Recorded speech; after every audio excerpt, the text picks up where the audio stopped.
ഹരി ഓം. എല്ലാ സഹോദരി സഹോദരന്മാർക്കും വിശ്വകുടുംബം എന്ന യൂട്യൂബ് ചാനലിലേക്ക് സ്വാഗതം. ഇന്ന് വിഷ്ണു യോഗയുടെ 22ാമത്തെ പാഠമാണ് നമ്മൾ പഠിക്കാൻ പോകുന്നത്. ഇപ്പോൾ ജ്ഞാനം എന്ന അധ്യായമാണ് നമ്മൾ പഠിച്ചുകൊണ്ടിരിക്കുന്നത്. ഇന്നലെ ജ്ഞാനത്തിന്റെ അധ്യായത്തിൽ പ്രപഞ്ചത്തിന്റെ സൃഷ്ടിയെക്കുറിച്ചാണ് നമ്മൾ പഠിച്ചത്. ഇന്ന് നമ്മൾ ഏകദൈവമായിരിക്കുന്ന ഭഗവാൻ നാരായണന്റെ 24 അവതാരങ്ങളെ കുറിച്ചാണ് പഠിക്കാൻ പോകുന്നത്.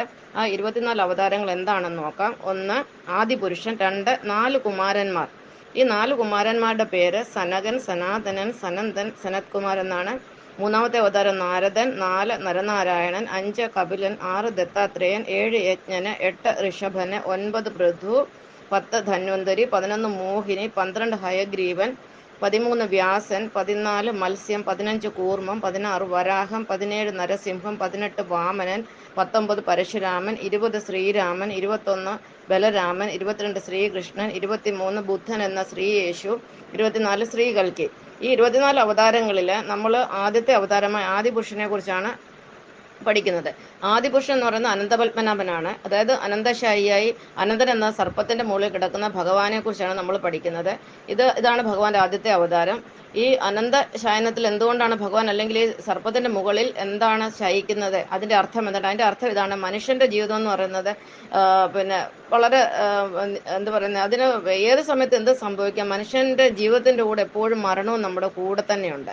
അപ്പം മരണമാണ് സർപ്പം കൊണ്ട് ഉദ്ദേശിക്കുന്നത്. അപ്പം നമ്മൾ എത്ര മിടുക്കരായാലും എത്ര വലിയവരായാലും ആരായാലും അവതാരങ്ങളായാലും എന്തായാലും നമ്മുടെ കൂടെ, നമ്മുടെ പിന്നിൽ മരണം ഉണ്ടെന്നുള്ള ഒരു ബോധം നമുക്ക് ഉണ്ടാവണം. അതാണ് ഈ അനന്തന്റെ ശയനം കൊണ്ട് ഉദ്ദേശിക്കുന്നത്. പിന്നെ ഭഗവാന്റെ 4 കൈകളെ, ഭഗവാന്റെ നാഭിയിൽ നിന്ന് ബ്രഹ്മാവ്, പിന്നെ ഭഗവാന്റെ പാദം ഭൂമിയിൽ. ഇതാണ് ഈ ആദിപുരുഷന്റെ ഒരു രൂപം. ഈ രൂപം നമ്മൾ പല ഫോട്ടോകളിലും അതുപോലെ വിഗ്രഹങ്ങളിലും എല്ലാം നമ്മൾ കണ്ടിട്ടുള്ളതാണ് ആദിപുരുഷന്റെ, അതായത് അനന്തപത്മനാഭന്റെ രൂപം. ഇനി ഈ ഭഗവാന്റെ ഈ രൂപത്തിനെ കുറിച്ച് നമുക്കൊന്ന് വർണ്ണിക്കാം. എന്താണ് ഓരോ അടയാളങ്ങൾ, ഭഗവാന്റെ 4 കൈകൾ എന്താണ്, അതിലെ അടയാളങ്ങളുടെ അർത്ഥം എന്താണ് നമുക്ക് നോക്കാം. ആദ്യമായിട്ട് ശംഖ് എന്ന് പറയുന്ന പ്രണവം, ഓങ്കാരം, ശബ്ദത്തിന്റെ സൂചനയാണ് ശംഖ് നമുക്ക് തരുന്നത്. അതായത് ഈ ഭൂമിയിൽ ഉള്ള സകല ജീവജാലങ്ങളുടെ ശബ്ദം വന്നിരിക്കുന്നത് ശംഖിൽ നിന്നാണ്, അതായത് ഓങ്കാരത്തിൽ നിന്നാണ്. നമുക്കറിയാം 1000 കോടി മനുഷ്യർ ഈ ഭൂമിയിലുണ്ട്. നമ്മുടെ എല്ലാ ശബ്ദങ്ങൾ വ്യത്യസ്തമാണ്. മൃഗങ്ങളുടെയും പക്ഷികളുടെയും ശബ്ദങ്ങൾ വ്യത്യസ്തമാണ്. ഈ ശബ്ദം എല്ലാം വന്നിരിക്കുന്നത് ഓങ്കാരത്തിൽ നിന്നാണ്, അതായത് ശംഖിൽ നിന്നാണ്. ചക്രം എന്ന് പറയുന്നത് മൂവ്മെന്റിനെ, അതായത് ചലനത്തെ സൂചിപ്പിക്കുന്നു, ഭ്രമണത്തെ സൂചിപ്പിക്കുന്നു. നമുക്കറിയാം ഭൂമിയും മറ്റ് ഗ്രഹങ്ങളും എല്ലാം എപ്പോഴും ഭ്രമണം ചെയ്തുകൊണ്ടിരിക്കുകയാണ്, അത് കറങ്ങിക്കൊണ്ടിരിക്കുകയാണ്. നമുക്കറിയാം അതുപോലെ തന്നെ ഒരു വസ്തു കറങ്ങണമെങ്കിൽ അതിനകത്തൊരു ഊർജ്ജമില്ലാതെ കറങ്ങുകയില്ല. നമ്മളൊരു ബോൾ എടുത്ത്, അതായത് പന്തെടുത്ത് മേശപ്പുറത്ത് വെച്ച് അതൊരിക്കലും കറങ്ങില്ല. അതിനകത്തൊരു സെല്ല് വേണം, അതിനൊരു മെഷീനറി അതിനകത്ത് ഉണ്ടെങ്കിൽ മാത്രമേ അത് കറങ്ങിക്കൊണ്ടിരിക്കുകയുള്ളൂ. അല്ലെങ്കിൽ ഒരു ക്ലോക്ക്, അത് സെല്ലുണ്ടെങ്കിൽ മാത്രമേ അത് കറങ്ങുകയുള്ളൂ. അപ്പം എപ്പോൾ സെല്ല് ഫ്യൂസ് ആവുന്നു അപ്പം അതിൻ്റെ ക്ലോക്കിൻ്റെ കറക്കം നിൽക്കും. അപ്പോൾ ഈ ഗ്രഹങ്ങളെല്ലാം ഉണ്ടായ കാലം തൊട്ട് ഇതെങ്ങനെയാണ് ഇത് കണ്ടിന്യൂസ് ആയിട്ട് കറങ്ങിക്കൊണ്ടിരിക്കുന്നത്? അതിനകത്ത് ഊർജ്ജമായിട്ട് ഭഗവാനുണ്ട്. ഭഗവാന്റെ ഊർജ്ജമാണ് ഭൂമിയെയും മറ്റ് ഗ്രഹങ്ങളെയും കറക്കുന്നത്. അപ്പോൾ സുദർശന ചക്രം നമ്മളെ സൂചിപ്പിക്കുന്നത്, അല്ലെങ്കിൽ നമുക്ക് പറഞ്ഞു തരുന്നത് ഗ്രഹങ്ങളുടെ കറക്കവും അതുപോലെ ചരങ്ങളുടെ, അതായത് ചലിക്കുന്ന വസ്തുക്കളുടെ മൂവ്മെന്റ് ആണ്. അതായത് മൃഗങ്ങളുടെയും പക്ഷികളുടെയും മനുഷ്യരുടെയും ഒക്കെ ചലനത്തെയാണ് ചക്രം കൊണ്ട് സൂചിപ്പിക്കുന്നത്. അത് നമുക്കറിയാം. പിന്നെ ചക്രത്തിന് വാഹനങ്ങളുടെ ചക്രമുണ്ട്, അതും ചലനമാണല്ലോ, മൂവ്മെന്റ് ആണ്. ഇനി അടുത്ത ശംഖചക്രം, ഗദ എന്ന് പറയുന്നത് ശിക്ഷയാണ് സൂചിപ്പിക്കുന്നത്. നമുക്കറിയാം മക്കൾ തെറ്റ് ചെയ്താൽ മാതാപിതാക്കളെ ശിക്ഷിക്കുക. അപ്പം ഗദ ശിക്ഷയാണ് സൂചിപ്പിക്കുന്നത്. മനുഷ്യൻ ഒരുപാട് തെറ്റുകൾ ചെയ്യുന്നതിന് ഭഗവാൻ വ്യക്തിപരമായിട്ട് കൊടുക്കുന്ന ശിക്ഷ എന്ന് പറഞ്ഞാൽ രോഗങ്ങളാണ്. ഇത് കൂടാതെ ഭഗവാന് മാസ് ഡിസ്ട്രക്ഷനും കൊടുക്കുന്നുണ്ട്. പ്രകൃതി ദുരന്തങ്ങളിൽ കൂടി മനുഷ്യരെ സംഹരിക്കുന്നുണ്ട്. അതിനെക്കുറിച്ച് പറഞ്ഞു കഴിഞ്ഞാൽ നമുക്കറിയാം ഇന്ന് ലോകം അധർമ്മത്തിന്റെ പിടിയിലാണ്. അധർമ്മം എന്താണെന്ന് ചോദിച്ചാൽ മനുഷ്യന്റെ അത്യാഗ്രഹം, ഒടുങ്ങാത്ത ആഗ്രഹമാണ്. എത്ര കിട്ടിയാലും, എത്ര പണം കിട്ടിയാലും, എത്ര സ്വത്ത് സമ്പാദിച്ചാലും മനുഷ്യന് തേക്കത്തിൽ ഒരിക്കലും തൃപ്തനാണെന്ന് പറയില്ല. പിന്നെ അഹങ്കാരം, ഞാനെന്ന ഭാവം, എന്നെക്കാട്ടി വലിയവരാരുമില്ല, അഹങ്കാരം കൊണ്ട് മനുഷ്യൻ നടക്കുന്നു. അടുത്തത് അഴിമതി, അക്രമം, ബലാത്സംഗം, പിടിച്ചുപറി, കൊള്ള, ദൈവനിന്ദ, മതവിദ്വേഷം, മത അസഹിഷ്ണുത, പിന്നെ അനീതി, അന്യായം, കള്ളം പറയുക. ഇങ്ങനെ നോക്കിക്കഴിഞ്ഞാൽ എണ്ണമറ്റ അധർമ്മമാണ് ഇന്ന് ലോകത്ത് നടന്നുകൊണ്ടിരിക്കുന്നത്. പ്രത്യേകിച്ച് ദൈവത്തിന്റെ സ്വന്തം നാടായ കേരളത്തിൽ. നമുക്കറിയാം കേരളത്തിന് ഒരു പേര് കിട്ടിയിട്ടുണ്ട്, ദൈവത്തിന്റെ സ്വന്തം നാട്. ഇത് 1989 കിട്ടിയ ഒരു പേരാണ്. ഈ പേര് എന്തുകൊണ്ട് കിട്ടിയെന്ന് ചോദിച്ചാൽ ഭഗവാൻ നാരായണന്റെ 24ാമത്തെ അവതാരമായ കൽക്കി രാമൻ അവതരിച്ചിരിക്കുന്ന കേരളത്തിലാണ്. ആ ഭഗവാൻ കേരളത്തിൽ ജനിച്ചതിന് ശേഷമാണ് 1989 ഈ പേര് കേരളത്തിന് കിട്ടിയത്. അപ്പം കേരളത്തിനാണ് ഇന്ന് ഭഗവാൻ ഏറ്റവും കൂടുതൽ ശിക്ഷ കൊടുക്കുന്നത്. കാരണം ഭഗവാന്റെ സ്വന്തം നാടാണല്ലോ കേരളം. അപ്പം കേരളത്തിലെ ആൾക്കാർ 67% പേരും അധർമ്മത്തിന്റെ പാതയിലാണ്. 33% ആൾക്കാർ ഭക്തന്മാരാണ്, അവർ ധർമ്മത്തിന്റെ പാതയിൽ ജീവിക്കുന്നത്. പക്ഷേ ഈ 67നെ എതിർക്കാനുള്ള ശക്തി ഈ 33%-ഇല്ല. ഈ 67% ആൾക്കാർ മ്ലേച്ഛന്മാരാണ്, അതായത് ഭക്തിയുള്ളവരല്ല, അവർ പ്രബുദ്ധരാണ്. അവർക്ക് പഠിച്ചിട്ടുണ്ടെന്നല്ലാതെ വിവരവും വിവേകവും ജ്ഞാനം എന്ന് പറയുന്നൊരു സാധനമല്ല. അത് ഈശ്വരഭക്തി ഉള്ളവർക്ക് മാത്രമേ ജ്ഞാനം ഉണ്ടാകുകയുള്ളൂ. അപ്പം അധർമ്മം കൊണ്ട് നടക്കുകയാണ് കേരളത്തിന്റെ 67% ആൾക്കാർ. അതുകൊണ്ട് കൊടുക്കുന്ന ശിക്ഷയാണ് ഈ ഓഖിയും പിന്നെ നിപ്പയും പ്രളയങ്ങളും കൊറോണയും വയനാട് ദുരന്തം. ഇതെല്ലാം ഭഗവാൻ കൊടുക്കുന്ന ശിക്ഷയാണ്. ഭഗവാൻ അറിയാതെ യാതൊന്നും ഭൂമിയിൽ സംഭവിക്കത്തില്ല. കാരണം ഭഗവാനാണ് ഭൂമിയിൽ കിടക്കുന്നത്.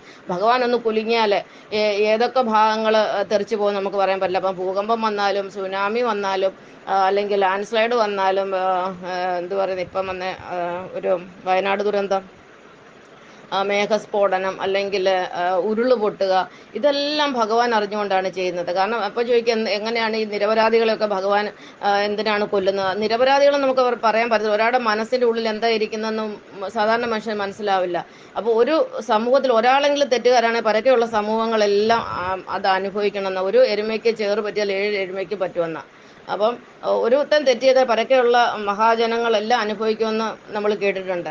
അപ്പം നമ്മൾക്കറിയാം, ഒരു ഉദാഹരണം പറഞ്ഞു കഴിഞ്ഞാൽ അധർമ്മികൾക്ക് കൊട പിടിക്കുന്നവരും നശിക്കുക എന്നുള്ളതാണ്. അതിൻ്റെ ഏറ്റവും നല്ല ഉദാഹരണമാണ് കൗരവ പാണ്ഡവ യുദ്ധം, കുരുക്ഷേത്ര യുദ്ധം.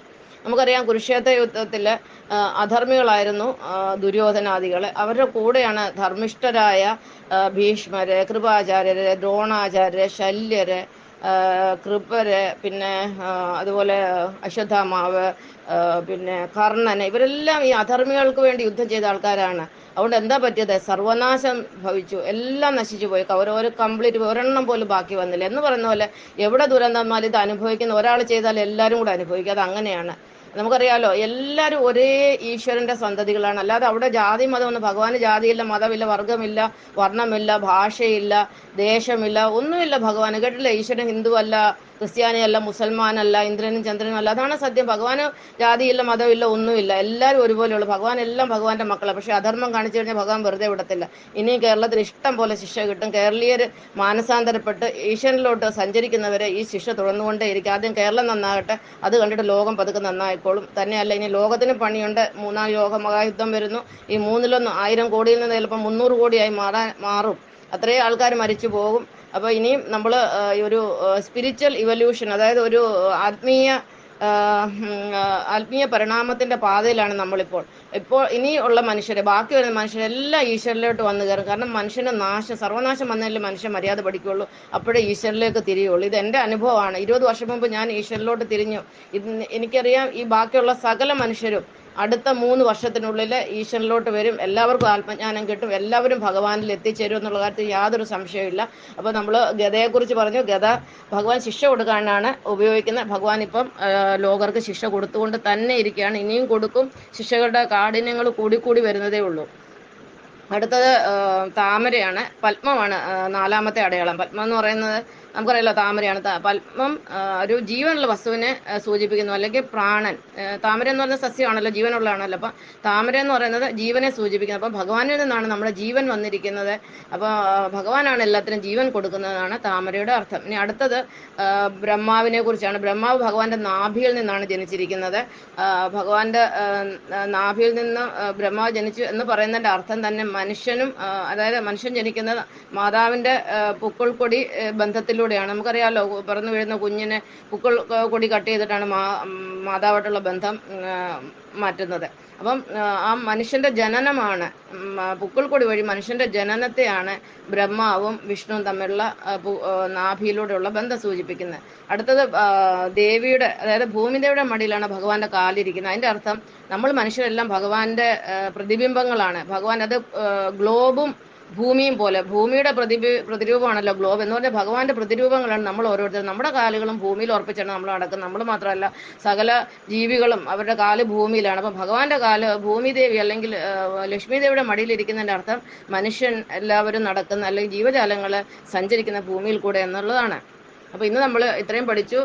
ഭഗവാൻ ഏകനായിരിക്കുന്ന ഏകദൈവമായ നാരായണന്റെ 24 അവതാരങ്ങൾ, അതിന്റെ ആദ്യത്തെ അവതാരമായ ആദിപുരുഷൻ, മറ്റ് അവതാരങ്ങളെ കുറിച്ചൊന്നും ഞാൻ എക്സ്പ്ലെയിൻ ചെയ്തില്ല. നിങ്ങൾക്ക് ഇതെല്ലാം ഗൂഗിളിൽ പോയി കഴിഞ്ഞാൽ എല്ലാത്തിന്റെ എക്സ്പ്ലനേഷൻ കിട്ടും. പിന്നെ ഞാൻ എക്സ്പ്ലെയിൻ ചെയ്യാൻ ആഗ്രഹിക്കുന്ന അവസാനത്തെ 3 അവതാരങ്ങളാണ്. അതായത് ശ്രീകൃഷ്ണനും യേശുക്രിസ്തുവിനെ കൽക്കിയെ കുറിച്ച് കുറച്ച് കാര്യങ്ങൾ മാത്രമേ ഇനി പറയാനുള്ളൂ. പിന്നെ ബാക്കി കാര്യങ്ങളൊക്കെ നമുക്ക് അടുത്ത ലെസണിൽ പഠിക്കാം. ഇനിയിപ്പോൾ ഇത് 22 ലെസനായി, ഇനി 4 ലെസൺ കൂടെ ഉള്ളൂ ഈ ഒരു വീഡിയോ പരമ്പരയിൽ. അപ്പോൾ ഇന്ന് ഇത്രയും പറഞ്ഞുകൊണ്ട് നിർത്തുന്നു. നന്ദി, നമസ്കാരം. ജയ് വിശ്വഗുരു വിഷ്ണു ഭഗവാൻ, ജയ് വിശ്വമാത വസുന്ധരാദേവി.